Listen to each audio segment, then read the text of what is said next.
I didn't watch it, but I went to a doctor that works for the VA, and he watched the UFC. I think that's what they call it, the fight at the White House, and also the white guy that called Michelle Obama a dirty name.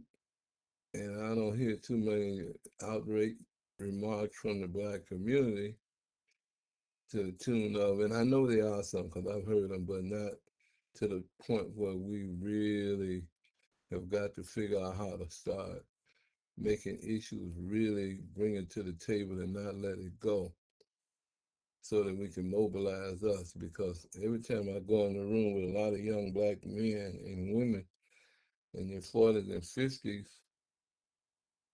I understand the younger ones sometimes don't understand, but when I mention things about how money is flowing and where's our piece, they haven't heard anybody hardly talking about this like that. So, but getting back to that uh, 250-year celebration, so-called Trump's birthday party, we'll help financing our own demise. The people that were sitting there cheering the fight and also didn't say anything when the boy said something derogatory about Obama was companies like Amazon, Budweiser, and I haven't did enough research to actually call all the different companies, but I saw about 5 different major corporations that were part of that program. We buy Budweiser. We give Amazon our money. We're giving them money to get Trump to do away with our issues, take away our history. At least it's time for me and you to start talking about that collectively and how do we fix it, not just a conversation. One of the things that I'm asking business people when I was at a meeting dealing with Black Wall Street, buy black. When we talk about buy black, who gets the money? And then on top of that, when the black businesses get their business from their customers, what do they do with the money that they get? Who do they spend their money with? Do they help create other black businesses? So we have got to start talking about money to us from A to Z. It's time for the game has become really changed. So since the game is and we are targeted from A to Z throughout the whole diaspora, it's time for you and I to change with that and start looking out for us. I I mentioned agree. the Chinese. Here they are in Africa, loaning them money. How did they get off under? How did they get off under the British? Let's talk about how to do that for Africa. I talked to a guy from Jamaica. The Chinese has been got Jamaica on lockdown. How do we do this? At least let's start talking about how to get us off the bottom from A to Z. Okay, you got it. Okay, as always, I am concerned about, and I constantly use the phrase, "Where's my peace?" And I've been working very vehemently on always asking the question among us, and what I mean by us, African, Black Americans, Africans that I run into throughout the diaspora, that we have a right to be wherever there's economic components available because of our population and our resources.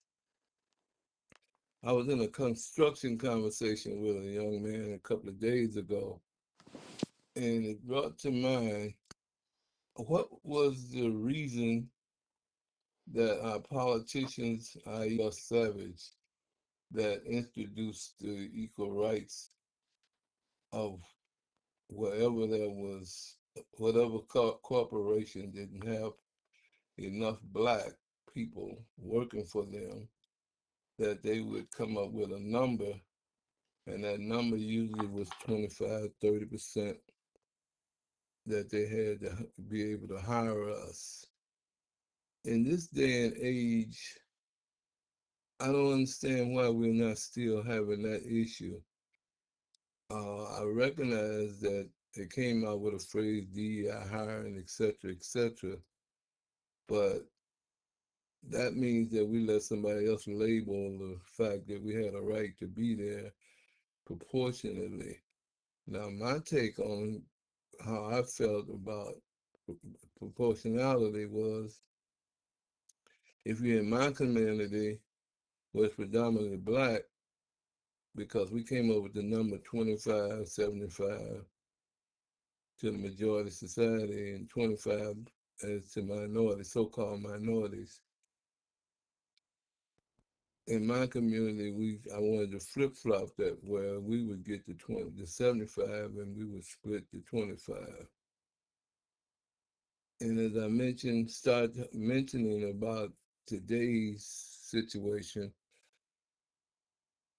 who and where were we talking when we were talking about, I'm going to use the phrase Caucasian, when we were talking about major factories that was not hiring us, then we marched, we sued to get our proportion, get that proportionality. We went to the city councils, governor, the state, the federal, the local, in order to make sure that we participated. Today, I was looking at the fact that the players are no longer just Caucasians. They are Chinese, I want to say Italians, but they're Chinese, Mexicans, etc., others. And we are not demanding our proportionate share. The same situation exists.